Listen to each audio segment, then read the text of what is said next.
राजू और दीपू दो दोस्त थे और एक साथ ही पढ़ते थे। कॉलेज की परीक्षा पास आ रही थी, इसलिए वो जोरों शोरों से पढ़ाई कर रहे थे। वो एक ही कमरे में किराए पर रहते थे और किराएदार रोज उनसे किराया मांगता रहता था, पर उनके पास किराया देने के लिए पैसे नहीं थे। तुम लोगों ने अभी तक मकान का किराया नहीं दिया है। अभी हमारे पास पैसे नहीं है, जब हमें पैसे मिल जाएंगे तब हम आपका किराया चुका देंगे। मुझे अभी के अभी मकान का किराया चाहिए। हमारे पिताजी ने अभी तक पैसे नहीं भेजे, तो हम तुम्हें किराया कहाँ से दे दें? अगर किराया नहीं दे सकते तो सुबह अपना सामान लेकर यहाँ से रफू चक्कर हो जाना। वो जो मैंने 50,000 अपनी बहन के इलाज के लिए रखे थे, वो दे दे तू इनको। 50,000? उसमें 2,000 कम है ना? कोई बात नहीं, मेरी बहन का नहीं होगा, पर तू इनके मकान का किराया दे दे। मेरी बहन जिंदगी और मौत से लड़े तो इन्हें क्या फर्क पड़ता है। मकान मालिक को बड़ा दुख होता है।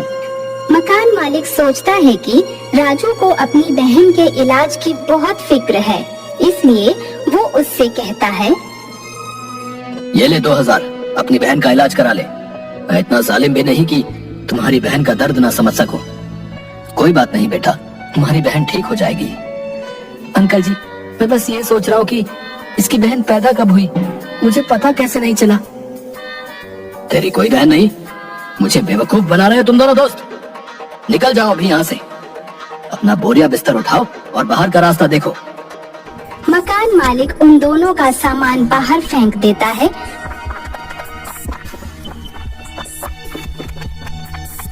वो दोनों अपना सामान उठाकर भटकते हुए जंगल की ओर चल पड़ते हैं।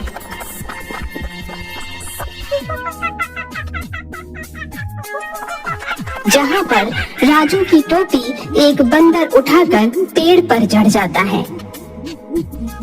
अरे, इस बंदर ने तो मेरी टोपी छीन ली। अरे बंदर, मेरी टोपी तो वापस कर दे। ये मेरी लकी टोपी है, मैं तुझे नहीं लेने दूंगा। एक काम कर, इसको पत्थर फेंक कर मार। बदले में तुझे टोपी फेंक कर मारेगा, क्योंकि बंदर तो नकलची होते हैं ना। राजू ऐसा ही करता है, पर बंदर बहुत चालाक होता है। वो पेड़ पर लगे आमों को उसकी ओर फेंकता है और जब आम खत्म हो जाते हैं तो वो पेड़ पर रखे एक नक्शे को उसकी ओर फेंकता है। आजकल के बंदर बहुत चालाक हो गए। पत्थर के बदले टोपी नहीं, आम फेंक रहे हैं।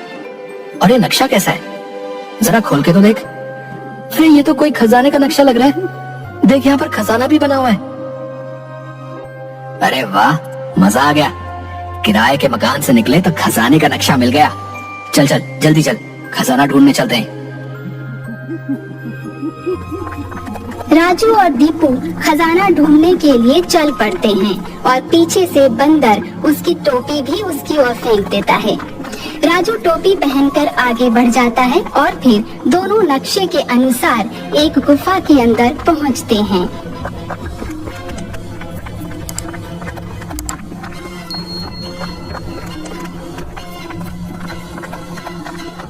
नक्शे में तो यही गुफा लग रही है।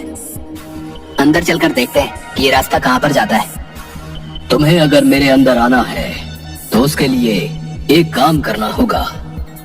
और वो क्या काम है? इस दरवाजे पर जो ताला लगा हुआ है, उसकी चाबी जंगल के एक तालाब में है। वहां से तुम्हें वो चाबी लानी होगी और इस ताले में लगानी होगी। और वो कोई मामूली तालाब नहीं है, उसमें बहुत सारे मगरमच्छ रहते हैं जो बहुत ही भूखे हैं। और तुम्हें सूर्योदय से पहले इसी काम को अंजाम देना होगा, नहीं तो तुम उसी तालाब में रह जाओगे और कभी वापस नहीं आओगे। दोनों सोच में पड़ जाते हैं और उस तालाब की ओर चाबी लेने के लिए चल पड़ते हैं।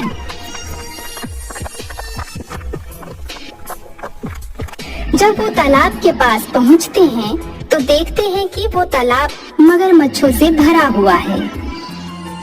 अरे यार, ये तो मगरमच्छों से भरा हुआ है।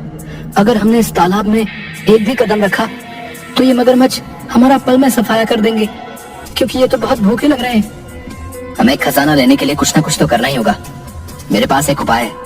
हम दोनों तालाब की दोनों तरफ से तालाब में घुसेंगे, जिसकी वजह से एक तालाब में घुसेगा तो सारे मगरमच्छ उसकी तरफ आएंगे और दूसरी तरफ से दूसरा बंदा तालाब के अंदर से चाबी लेकर आ जाएगा।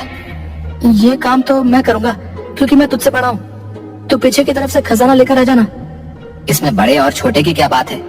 मैं आगे से जाऊंगा, इससे सारे मगरमच्छ मेरी तरफ आएंगे। राजू और दीपू अपनी अपनी जान की बाजी लगाने के लिए तैयार हो जाते हैं। अंत में राजू तालाब में उतरने के लिए तैयार होता है और दीपू बार बार उसको मना करता है, पर वो नहीं मानता और उसे तालाब की दूसरी ओर जाने के लिए कहता है। परंतु जैसे ही राजू तालाब में उतरता है तो सारे मगरमच्छ कमल का फूल बन जाते हैं। अरे ये क्या? ये सारे मगरमच्छ कहाँ गए? ये तो सब कमल का फूल बन गए हैं। अरे ये तालाब में से कौन सी देवी प्रकट हो रही है? कुछ समझ में नहीं आ रहा। मगरमच्छ कमल का फूल बन गए और नदी में से देवी प्रकट हो रही है। आखिर ये सब हो क्या रहा है? राजू और दीपू की दुविधा देखकर वो देवी बोलती हैं, मैं इस तालाब की रक्षा करने वाली देवी हूँ और इस तालाब की मगरमच्छ के रूप में रक्षा कर रही थी, परंतु तुम्हारे मन की सच्चाई और एक दूसरे के लिए प्यार देखकर मैंने तुम्हारे रास्ते को साफ कर दिया है। अब तुम्हें कोई भी विपत्ति नहीं आएगी। तुम इस तालाब में से खजाने की चाबी ले सकते हो। राजू और दीपू उस तालाब में कूद पड़ते हैं और अंदर जाकर गुफा की चाबी ले आते हैं।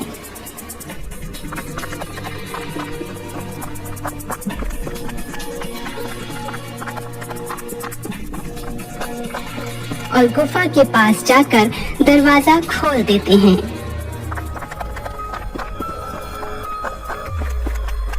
राजू और दीपू जैसे ही गुफा के अंदर जाते हैं तो उसमें से चमगादड़ों का एक झुंड उड़ता हुआ आता है और दीपू को उठा लेता है। अरे बेवकूफ हो क्या? इसको क्यों उठा कर ले जा रहे हो? इसको तो यहीं पर छोड़ जाओ। मैं तुम्हारे दोस्तों को छोड़ दूंगी अगर तुम इस छोटी गुफा का दरवाजा खोलने में कामयाब हो गए तो। पर वो खुलेगी कैसे?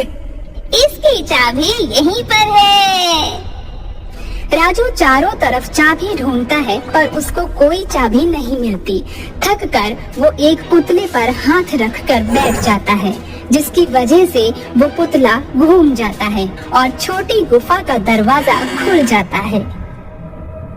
अरे यहाँ पर थी, मैं तो इसकी चाबी ढूंढ रहा था और इस गुफा को तो इस पुतले ने ही खोल दिया।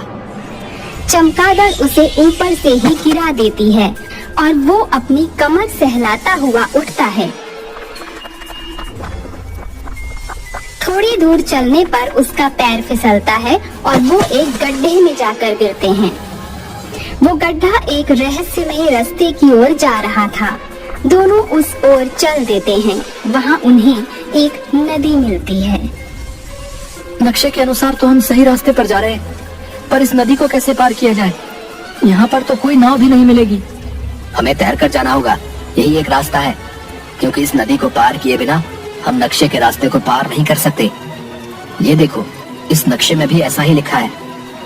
राजू और दीपू उस नदी में उतर जाते हैं, पर थोड़ी दूर तैरने के बाद वो एक नदी के अंदर ही एक रास्ते में जाते हैं, जो बड़ा खुफिया रास्ता होता है। हम इधर आ तो गए हैं, पर कहीं ऐसा ना हो कि बाहर लोगों को हमारा पता ही न चले कि हम कहाँ गायब हो गए। यहाँ बहुत ही अजीब अजीब रास्ते हैं। इन अजीब और गरीब रास्तों को पार तो कर लिया जाएगा, परंतु इनसे वापस कैसे आएंगे? अभी जो हमारे लिए जरूरी है वो खजाने की खोज है, इसलिए खजाने की खोज के लिए हमें ये रास्ते तो तय करने ही होंगे। राजू और दीपू आगे बढ़ते जाते हैं। फिर वहाँ उन्हें एक मूर्ति दिखाई देती है। अरे दीपू, उस मूर्ति को देख, वो देख कितना सारा खजाना लेकर खड़ी है। हाँ, उसके हाथ में बहुत सारा खजाना है, हीरे जवाहरात और इतनी सारी अशरफियाँ। खजाने की तो पूरी की पूरी तिजोरी है इसके हाथ में। परंतु जैसे ही वो खजाने का बक्सा उसके हाथों से उठाते हैं तो पूरी गुफा हिलने लगती है और गुफा के अंदर मोटे मोटे पत्थर गिरने लगते हैं। दीपू भाग। मुझे लगता है हमने ये खजाना उसके हाथ से उठाया, इसी कारण से पूरी जमीन हिलने लगी है और ऊपर से ये मोटे मोटे पत्थर बिक रहे हैं। हाँ राजू, जल्दी भाग। राजू और दीपू जैसे जैसे उस गुफा से बाहर निकल जाते हैं और जैसे ही वो बाहर आते हैं तो पूरी गुफा मिट्टी का ढेर बन जाती है। राजू और दीपू खजाना पाकर बहुत खुश होते हैं। अभी तक हम किराए के मकान पर रहते थे, पर अब हमें अपना मकान लेने से कोई नहीं रोक सकता। कितना बड़ा खजाना हमारे हाथ लगा है। सही कहा तूने, इस खजाने से तो हम बहुत अमीर हो जाएंगे। अब हम किराए के मकान में रहेंगे नहीं, बल्कि किराएदारों को रखेंगे। पर हम किसी से हर महीने किराया नहीं वसूलेंगे, क्योंकि हमें पता है कि जब पैसा नहीं होता तो कितना दुख होता है। राजू और दीपू वह सोना बेचकर गाड़ी और एक बंगला खरीदते हैं और अमीर हो जाते हैं। ये बात वो किसी को नहीं बताते और उस खजाने की मदद से वो ऐसे लोगों की मदद करते हैं जिनके पास मकान नहीं होता या जो मकान मालिकों से परेशान होकर इधर उधर भटक रहे होते हैं। वहीं दूसरी ओर उनका मकान मालिक उनके ये ठाट बाट देखकर बहुत जलता है।